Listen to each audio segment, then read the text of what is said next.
The number of fatalities linked to the protests in Iran has climbed to a minimum of 35, as the nation's theocratic leadership acknowledged disturbances in a western province, where reports indicate that security forces conducted a raid on a hospital.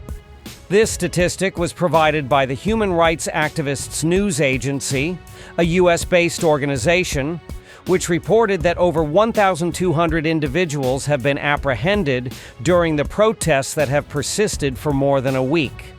According to the agency, the casualties include at least 29 protesters, 4 children, and 2 members of Iran's security forces.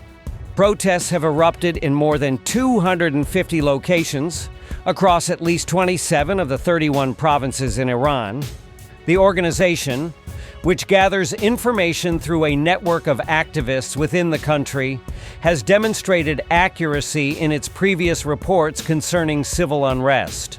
According to the semi-official Fars news agency, which is thought to have ties to Iran's paramilitary Revolutionary Guard, approximately 250 police officers and 45 individuals from the Guard's volunteer Basij force have sustained injuries during the protests. However, the Iranian government has not released any comprehensive data or details regarding the situation. In a related development, Israeli Prime Minister Benjamin Netanyahu has reached out to Russian President Vladimir Putin, asking him to deliver messages aimed at easing tensions with Iran, thereby suggesting that Israel has no plans for military action against the country. Here's all you need to know.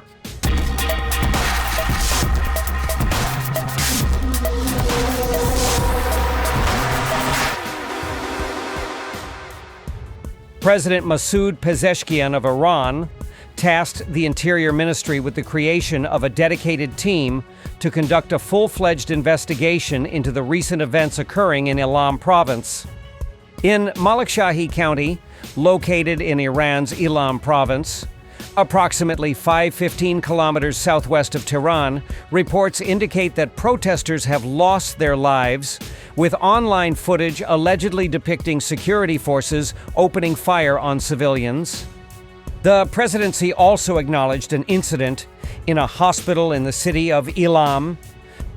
Footage captured online depicted security personnel in riot attire storming a hospital, as activists claimed they were in search of protesters.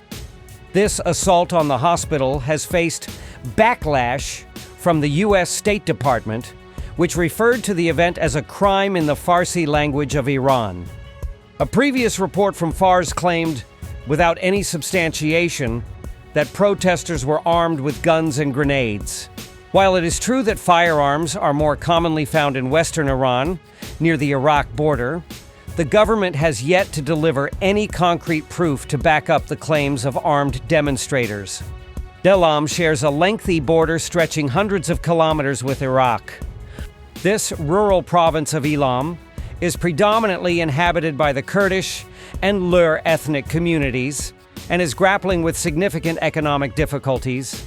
Now, citing diplomatic sources, Can News reported that Israeli Prime Minister is using Putin channel to calm Iran.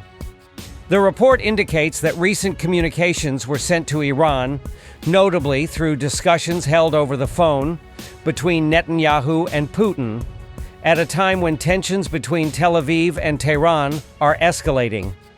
In a recent session of the Knesset, Netanyahu stated that Israel had sent a warning to Iran, declaring that any attack on Israel would result in severe consequences. According to Can 11 News, Israel remains wary of the possibility of an Iranian miscalculation that could prompt Tehran to launch a strike against Israel, fearing it might be the target of an impending attack. Recently, the Israeli leaders and officials have engaged in talks concerning a range of security matters, notably the situation involving Iran. On January 4th, Iranian state television announced that the Iranian Revolutionary Guards Corps initiated a military drill that features missile launches and the evaluation of air defense systems. The report indicated that this exercise is taking place across multiple cities, including both Tehran and Shiraz, Grasping the extent of the protests in Iran has proven to be challenging. The Iranian state media has been tight-lipped regarding details about the demonstrations. Footage shared online delivers only fleeting, unstable views of individuals in the streets, accompanied by the distant echoes of gunfire. Moreover, journalists operating in Iran encounter various restrictions on their reporting, including the necessity to obtain travel permits within the country and the looming risks of harassment or potential arrest by the authorities. Despite the Supreme Leader Ayatollah Ali Khamenei's declaration that rioters must be put in their place, the protests show no signs of abating. The downfall of the rial has triggered an escalating economic crisis in Iran. Costs for essential foods such as meat, rice, and other staples commonly found on Iranian tables have surged. The country is grappling with an inflation rate hovering around 40% annually.